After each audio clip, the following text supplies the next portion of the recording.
Hey y'all, this is Jen with Sassy Southern NC Girl. Happy New Year. So I am starting a new series. It's called #Murder Monday, where I am going to be talking about a true crime case. So if you don't know me, I am like really into true crime. I watch ID, I listen to podcasts, just all of it. And I'm just fascinated by why people do these things. Like it blows my mind. And like this case in particular that I'm going to talk about today is like, it just seems so random. Like, I don't know, they're not really releasing a lot of details about how they came to find the suspect for this case. But we're going to get right into it. So, in the early hours of November 13th, 2022, 4 University of Idaho students were fatally stabbed while they slept in their off-campus rental home at 1122 King Road in Moscow, Idaho, between 3 and 4 a.m. The rental was a 3-story home that had 6 bedrooms, 2 on each floor. There had been no reported murders in at least 5 years in this area, and it may have been more.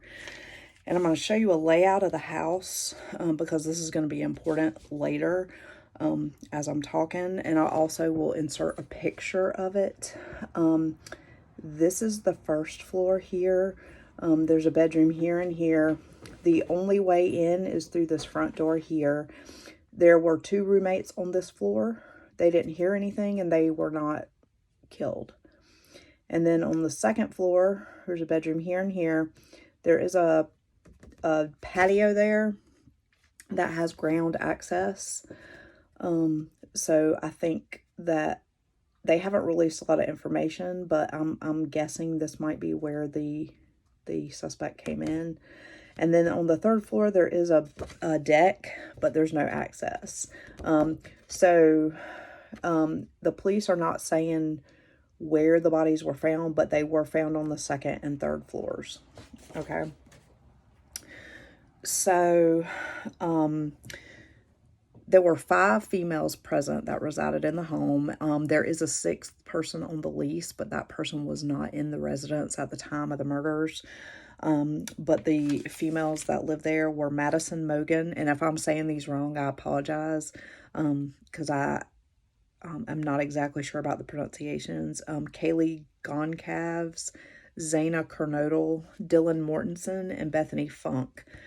And Zaina's boyfriend, Ethan Chapin, was also in the residence.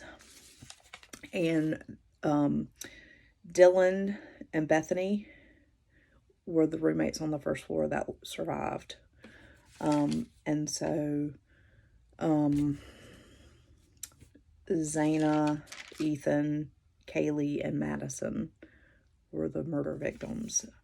So first I'm going to talk about the timeline, and then I'm going to talk about the coroner, and then I'm going to talk about the investigation and the suspect. And in the description box, I'll put where I got all this information from, and you guys can go there and read further. This timeline starts at 2:30 p.m. on Saturday, November 12th, 2022. Kaylee calls her mother and tells her she and Maddie were at the Pi Beta Phi party the night before, which would have been the 11th. At some point on November 12th, Ethan attended the Betty Ball. It's an event at his sister's sorority, Kappa Alpha Theta, as his sister's date, and this was according to his mother. At 8 p.m., Ethan and Zaina arrive at a fraternity party at Sigma Chi, which was located at 735 Nez Perce Drive, and this is according to Moscow police. Also according to Moscow police, at 9 p.m., Ethan and Zaina leave the fraternity party. At 10:15 p.m., Kaylee and Maddie are picked up from their home, and this is according to Kaylee's family. Also according to Kaylee's family, at 10:20, Kaylee and Maddie arrive at the Corner Club located at 202 North Main Street. The Moscow police say it was 10 p.m. So there's some dispute about that time. So on Sunday, November 13th at midnight, Zaina speaks to her father on the phone. According to her father, midnight was the last time they heard from her and she was fine. And based on his interview, it appears that he did not say that she told him she was at home hanging out with her boyfriend. At 1 a.m., the police believed the two surviving roommates had returned home by this time. They had both been out in the Moscow community, but they were not together. At 1:30 a.m., Kaylee and Maddie leave the corner club, according to Moscow police. At 1:40, Kaylee and Maddie appear on a Twitch live stream of the grub truck, which was parked at 318 South Main Street. The grub truck was approximately 0.3 miles south of the corner club, and it was a 6-minute walk, according to Google Maps. And this information was according to Moscow police as well. At 1:45 a.m., Ethan and Zaina are at home. They're believed to have returned to their residence at approximately 1:45, according to the police. According to Kaylee's family, at 1:49 a.m., Kaylee and Maddie called for a car to pick them up. At 1:50, the car arrives to pick up Kaylee and Maddie. And according to their family, the drive should have taken 5 or 6 minutes. So at approximately 1:55, 1:56 a.m., Kaylee and Maddie arrive home. And it says that the Moscow police initially said 1:45, but they updated it to 1:56. At 2:26 to 2:44, Kaylee's phone calls JD 6 times. JD is Kaylee's former longtime boyfriend. It's either Kaylee or Maddie's former longtime boyfriend. But at 2:44 to 2:52, Maddie's phone calls JD 3 times. So 2:26 to 2:44, Kaylee's phone calls JD 6 times, and 2:44 to 2:52, Maddie's phone calls JD 3 times. At 2:52 a.m., Kaylee's phone makes a 7th and final call to JD. And this is all according to Kaylee's family. Between 2 and 5 a.m., the coroner believes the victims were murdered during this time. 3 to 4 a.m. is when the police believe the victims were murdered. And according to Kaylee's father, Kaylee and Maddie died in the same room, in the same bed. Now, the Moscow police are not releasing this information. This is just according to Kaylee's father.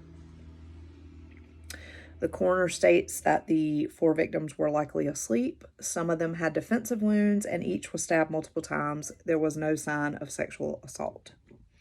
Shortly before 11:58 a.m. on November 13th, the 2 surviving roommates wake up.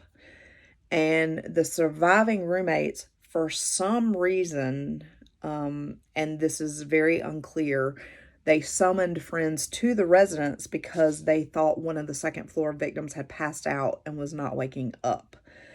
And this is according to Moscow police. Now, nobody knows what led them to make this assumption. I mean, they were stabbed, so I'm assuming there was blood everywhere. So, I don't know. But at 11:58 a.m., the Moscow police receive a call about an unconscious person at the home. And then shortly after 11:58 a.m., officers entered the residence and found 2 victims on the 2nd floor and 2 victims on the 3rd floor. At 12 p.m., all 4 victims are pronounced dead. And between 5 to 5:30 p.m., the Latah County coroner arrives on the scene. So before I go into the coroner's report and the investigation and then the subsequent arrest of the suspect,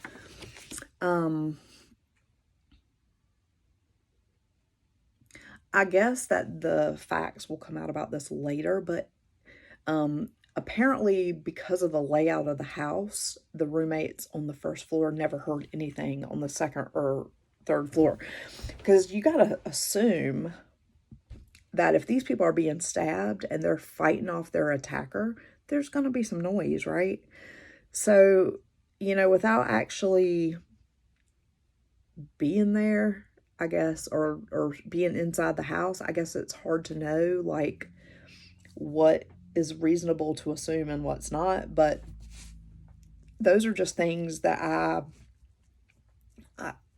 am still very confused about, as to, number one, how did they not hear anything? And number two, why did they just think that these people were unconscious when there's got to be blood, like, everywhere? I mean, I don't know, but I'm assuming that when you stab, I've never stabbed anybody, but, I'm thinking if you're stabbing somebody, blood's going everywhere, right? But anyway, so the Latta County coroner conducted the autopsies on the 4 victims on the 17th. She said that they all appeared to have been stabbed multiple times with fatal wounds in the chest and upper body with a large knife, and she said if it was not the same knife, it was very similar knives. There was at least one victim with what were apparently defensive stab wounds on her hands, and possibly more that appear to have tried to fend off their attacker. So, again, if they're trying to fend off the attacker, it's reasonable to assume that there's going to be noise. But, and it says that the victims may have been attacked while sleeping in their beds. None of the victims showed signs of sexual assault, and all 4 deaths were deemed homicide by stabbing. They weren't tied or gagged, and there was no murder weapon recovered, although the police believe the killer or killers used a fixed blade knife to commit the murder.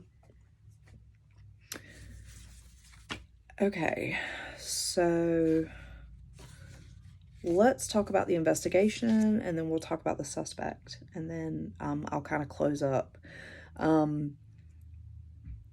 So the investigation is being conducted by the Moscow Police Department, but they're being supported by the Idaho State Police and the Latta County Sheriff's Office. Almost 130 members of law enforcement from the 3 agencies have been working on the case. On 11/19, the police requested the public provide any videos of the house that had been recorded the night of the killings. They also set up a phone tip line and an email created for students and others to submit potential evidence to officials. And this was all done on the 19th. And by the 5th, it was reported that there had been more than 2,600 emailed tips, 2,700 phone calls, and 1,000 digital media submissions from the public to these tip lines.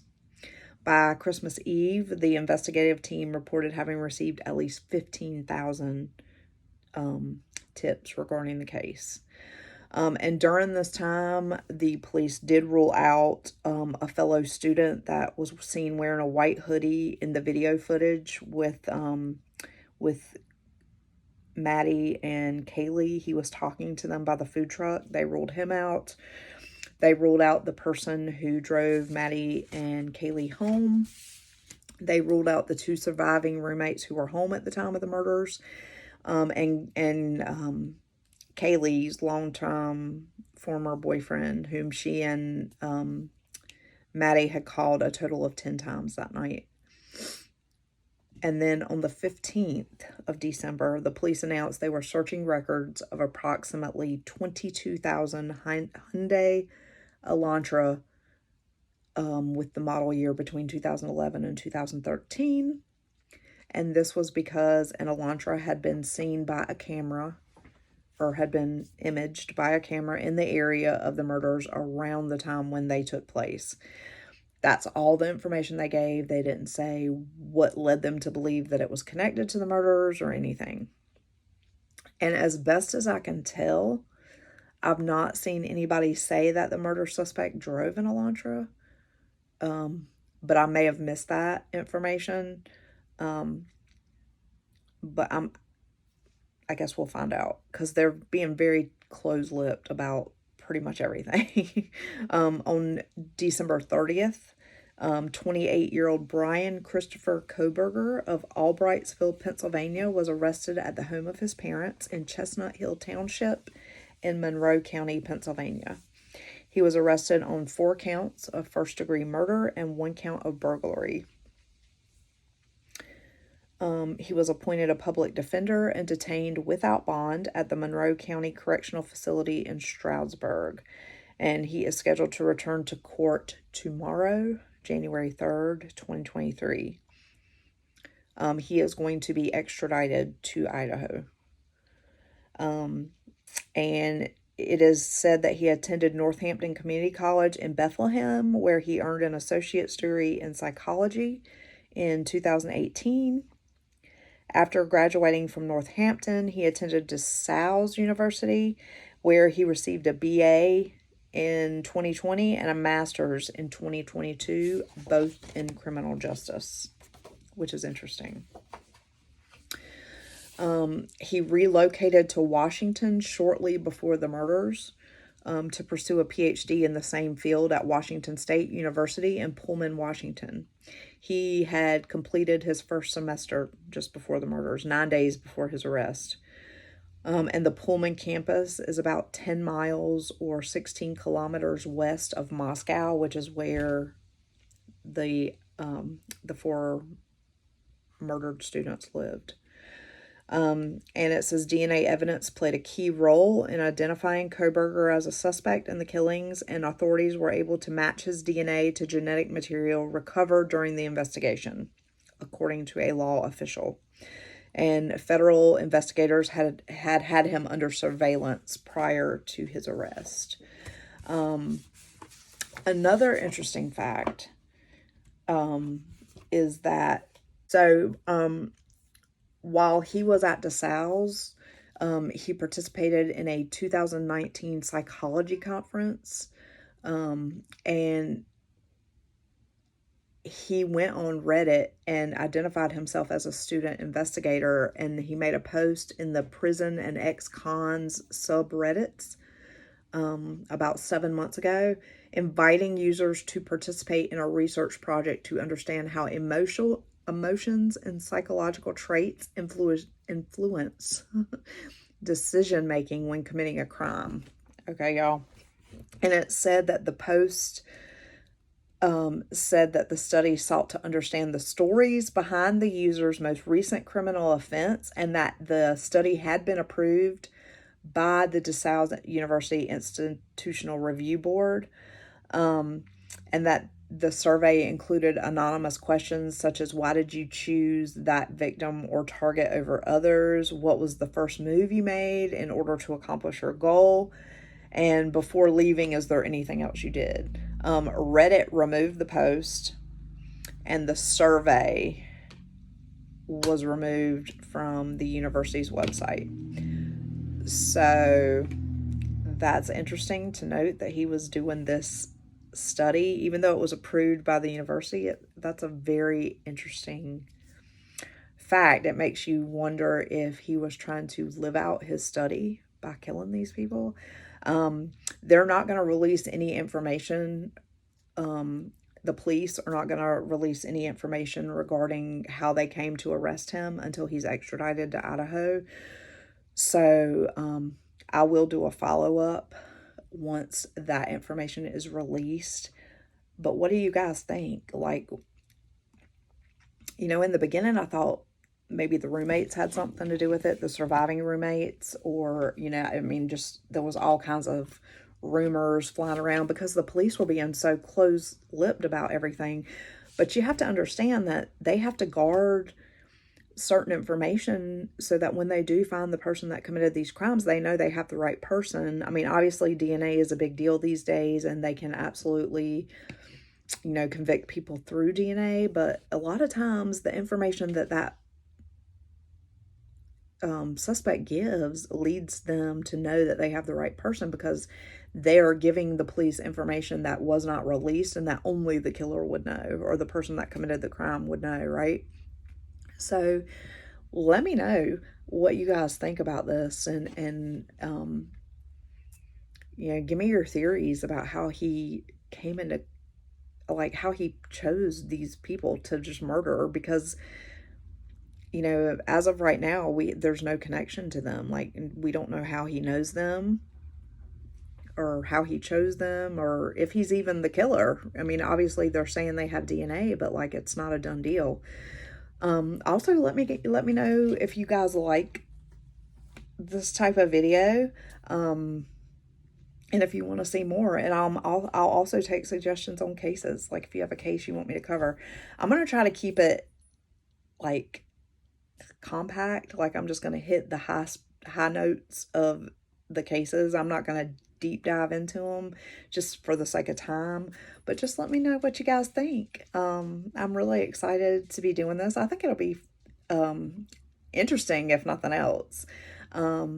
But I hope you all have a wonderful rest of your day, and I'll see you in the next one. Bye, y'all.